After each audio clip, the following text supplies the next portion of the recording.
আসসালামু আলাইকুম ওয়া রাহমাতুল্লাহ। আশা করি সবাই ভালো আছেন। আলহামদুলিল্লাহ, আপনাদের দোয়ায় আমিও ভালো আছি। আমি সাধারণ মানুষ, ছোট্ট একটা মানুষ। আমার ভালো কোনো যোগ্যতা নেই, কোনো জ্ঞান নেই। তারপরও মন চায় দুইটা একটা কথা বলি, ভালো লাগে। তাই বড় দুঃখের সাথে বলি যে আমরা মুসলমানরা কিছু আকীদা নিয়ে ঠেলাঠেলি করি, একে অন্যের উপর এক একভাবে চাপিয়ে দিয়ে আমাদের দায় সারা দায়িত্ব পালন করি। মেহরবানি করে আপনারা খোঁজ নিয়ে দেখেন, খবর নিয়ে দেখেন। আমরা মুসলিম বিশ্বে আকীদা নিয়ে ঠেলাঠেলি করি, একে অপরের নিজেদের মধ্যে ভেদাভেদ সৃষ্টি করি।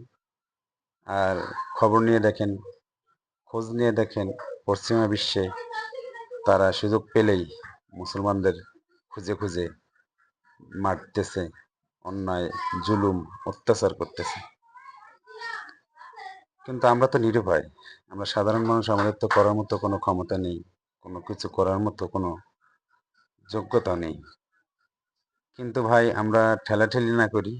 আমরা তো সারা বিশ্বের সকল মুসলিম উম্মাহ একসাথে, এক হয়ে, এক পথে, এক আল্লাহর সন্তুষ্টি করার জন্য কাজ করতে পারি। আমরা আলাদা আলাদা না হই। আমরা আলাদা আলাদা হয়ে থাকার কারণেই তো আজকে আমাদেরকে মার খেতে হচ্ছে, আমাদেরকে মরতে হচ্ছে। কেন? আমরা কি এক হয়ে থাকতে পারি না? আমাদের ভিতর কি সমস্যা?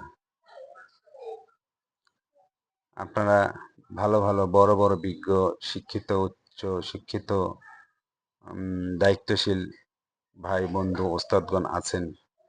আপনারা একটু ভেবে দেখেন, আপনারা নিজেরা নিজেদের মধ্যে ভেদাভেদ সৃষ্টি না করে সবাই এখন একসাথে থাকেন। আমরা সাধারণ মানুষ আপনাদের সাথে আছি, থাকবো ইনশাআল্লাহ।